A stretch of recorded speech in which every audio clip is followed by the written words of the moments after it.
Hey guys, welcome to the chapter that will help you deal with the good news, understanding the offers.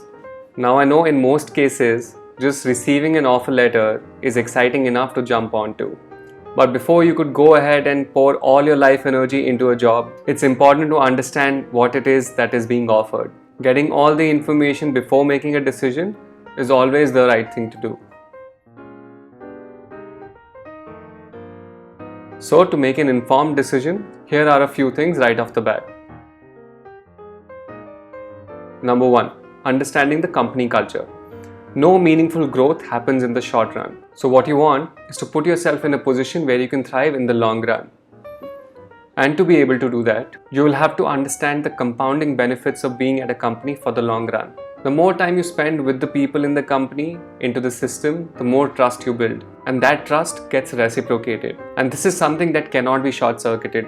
How this trust usually looks like is you get responsibilities and roles that usually wouldn't be offered to outsiders.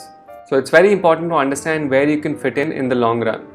And one of the most important factors in that is the environment and the people. Here are a few ways to understand both. One is Glassdoor. You can go to the company page and see what people are saying about the company. What are the pros, what are the cons? And of course, don't take the reviews just at the face value, but it should give you an idea or an insight into the company culture. Number 2, your future boss. Find out who your manager is going to be. Speak to the people who have worked with him in the past and how their experience has been. This one particular thing can be a deal breaker, so put in the effort to find out more about who this person is. Number 3, your future colleagues. You can ask for brief catch-ups with your future colleagues by directly asking the HR for a day in the office or probably a week in the office, just to get a feel of how the office culture is, who these people are, who you're going to be interacting with, will you gel with them. You'll also get to understand what their journeys have been, how their experiences have been in the company, what kind of growth have they experienced, are they happy or not within the company, do they find the work challenging. So as long as you're direct and you ask these questions, you will receive a lot of direct answers as well. Number 2, understanding the growth of the company, growth within the company, and of the role. One of the major reasons why people grow within companies is the company itself grows. So try and understand what their 18 to 24 month roadmap looks like. What direction the company is going to take. Are they going to raise more money? What kind of markets they're going to enter? Will they try and acquire more share in the current markets that they are part of? Or are they going to try and launch in new markets? Are they going to launch new product lines or just expand on the existing ones? Will there be new business verticals? Will the company raise more capital? What will the capital be for? So you really need to understand where the ship is headed because you're going to be on the ship. So try and get as much information about the growth of the company. And when I say growth within the company and of the role, try and understand what happens when you succeed in the role that you've been given. Is there a growth ladder for the role that you're signing up for? The department that you're going to be joining, what does the future for that department look like? If you demonstrate leadership, will you get a team to handle? Basically, what you want to understand is what happens when you exceed expectations in your job. Usually people are focused on what will happen if they fail at a job. But believe me, it's far more important to understand if you succeed in a job. You don't want to set yourself up for disappointment. That's very important. Number 3, understanding the money part. When asked about your salary expectations, and right at the beginning, try and not answer that question and say that you're open to negotiation. You should, however, try and get an idea of the salary band that the job has. You see, all jobs have a salary band. For example, a beginning copywriter could basically have a salary band of starting 25,000 to 40,000, depending on the experience of the candidate and how skilled they are. You can use Glassdoor again to basically figure out the salary bands.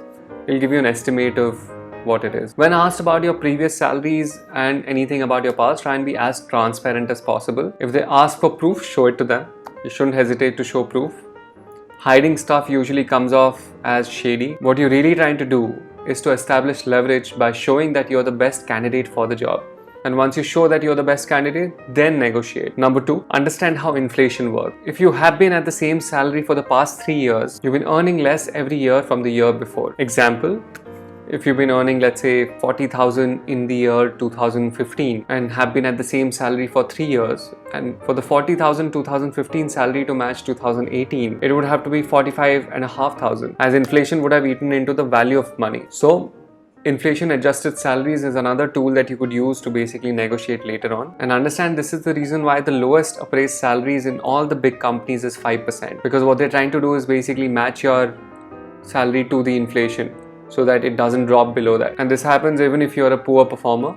What they're trying to do is cover for the inflation. Understand how expenses work in different cities. What I mean is, if you're living in a tier 2 city versus a tier 1 city, the expenses are going to be very different. Hence, if you need to move cities for a job, remember to calculate your expenses accordingly.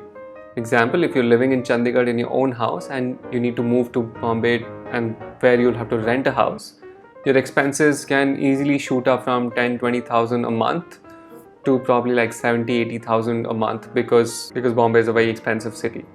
So if your annual CTC is 10 lakh, it's going to be far more lucrative living in Chandigarh versus in Bombay.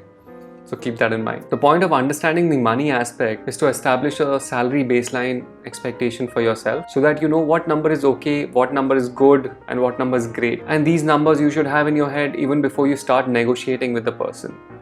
So try and research on what the baseline number is for you. So once you have all this information, you've understood what the company culture is like, you've understood what the growth looks like, and you've understood what the money aspect looks like, it'll help put the whole offer into context. This will also help you set your own expectations better and be more confident when you're negotiating for what you want, or just be able to say no, because that's very important. So this exercise will help you draw a line in the sand. And that's it from this chapter, guys. Thanks for watching.